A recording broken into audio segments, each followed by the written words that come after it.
കുറെ വർഷങ്ങൾക്ക് ശേഷം ഇതാദ്യമായിട്ടാണ് ഒരു ഫുട്ബോൾ അവാർഡ് സെറിമണിക്ക് ശേഷം റോബറി എന്ന സോഷ്യൽ മീഡിയയിൽ ട്രെൻഡിങ് ആവാതെ നിൽക്കുന്നത്. Yes ladies and gentlemen, Vinicius Junior won FIFA the best. റോഡ്രിയൊക്കെ സൈഡിൽ ഉണ്ടായിരുന്നു, ബട്ട് അതിനേക്കാളും ഒക്കെ ഏറെ ഫാൻസിനെ പേടിപ്പിച്ചിട്ടുണ്ടായിരുന്ന ഒരു കാര്യം, Leo Messi was on the nomination. ആ ഒരു സമയത്ത് തന്നെ കുറെ ആളുകൾ പറഞ്ഞിട്ടുണ്ടായിരുന്നു 2022 വേൾഡ് കപ്പിന്റെ പേരിൽ മെസ്സിക്ക് കൊടുക്കുന്നേ. അങ്ങനെ ഒന്നും ഉണ്ടായില്ല ഗൈസ്, ഇറ്റ്സ് എ ജോക്ക്. അണ്ണനെ പറ്റി ഈ ടൈപ്പ് ജോക്ക് അടിക്കാൻ അണ്ണൻ നോമിനേഷനിൽ പോലും ഇല്ലേനു. എന്ത് ചെയ്യാനാ? ടോട്ടൽ 48 സ്കോറിംഗ് പോയിന്റ്സ് കിട്ടിയിട്ടാണ് വിനീഷ്യസ് ഒന്നാം സ്ഥാനത്ത് എത്തിയത്. ഓഫ് കോഴ്സ് റോഡ്രി രണ്ടാം സ്ഥാനത്ത് ഉണ്ടായിരുന്നു ആൻഡ് മൂന്നാം സ്ഥാനത്ത് ജൂഡ് ബെല്ലിംഗ്ഹാം. ടോട്ടൽ വോട്ടിങ്ങിന്റെ കാര്യത്തിൽ മീഡിയ ആൻഡ് കോച്ചസ് അവർ മാത്രമാണ് വിനീഷ്യസിന് മുകളിൽ റോഡ്രിക്ക് വോട്ട് ചെയ്തത് and it was close. But players and fans അവർ ഭൂരിഭാഗവും വിനീഷ്യസിനാണ് വോട്ട് ചെയ്തത്. മാത്രമല്ല ആ ഒരു ഡിഫറൻസ് അത് അതിൽ കാണാനുണ്ടായിരുന്നു, എക്സ്പെഷ്യലി ഫാൻസിന്റെ ഭാഗത്തുനിന്ന്. മേ ബി അത് മാൻ സിറ്റിന്റെ പ്രോബ്ലം ആവട്ടോ. ബെസ്റ്റ് ഫീമെയിൽ പ്ലെയർ ആയിട്ട് വന്നത് ഓഫ് കോഴ്സ് നമ്മുടെ സ്വന്തം ബാലൻഡോർ വിന്നർ ഐറ്റാന ബൊൻമാറ്റി. ആൾക്ക് 26 വയസ്സായിട്ടുള്ളൂ നിങ്ങൾ ആലോചിക്കണം.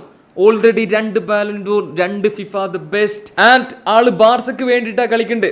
ഫീമെയിൽ ഫുട്ബോളിലെ one of the best clubs എവർട്ടനെതിരെയുള്ള ഗർണാച്ചോയുടെ ബൈസിക്കിൾ കിക്കിനാണ് പുസ്കാസ് അവാർഡൊക്കെ കിട്ടിയിട്ടുള്ളത്.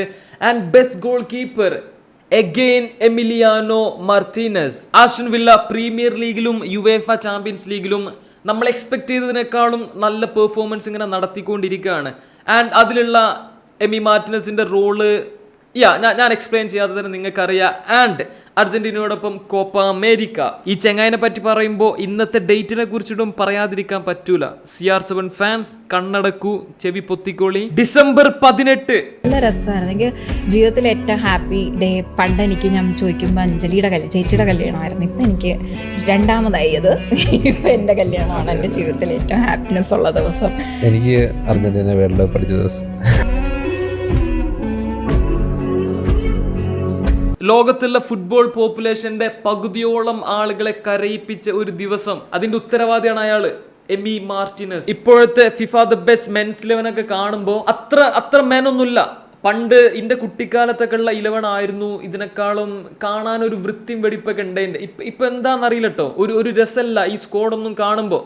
ഒരു രോമാഞ്ചൊന്നും വരുന്നില്ല. ചിലപ്പോ ഈ 11 ഒരു 17 വയസ്സുള്ള ചെക്കനെ കണ്ടതുകൊണ്ടാവാം. മേ ബി ഇതിന് അസൂയാന്ന് പറയട്ടോ, എനിക്കറിയില്ല. അടുത്ത 4 വർഷത്തേക്കുള്ള യമാലിന്റെ പ്ലാൻ കേൾക്കണോ? സ്പെയിനിന്റെ ഒപ്പം ഒരു വേൾഡ് കപ്പ്, ബാർസന്റെ ഒപ്പം ഒരു UCL ആൻഡ് 2 ലാലിഗ, അങ്ങനെ ചുളുവിൽ ഒരു ബാലൻഡോർ. ഇവിടെ നാളേക്കുള്ള പ്ലാന് പോലും ശരിക്കും നടക്കണില്ല.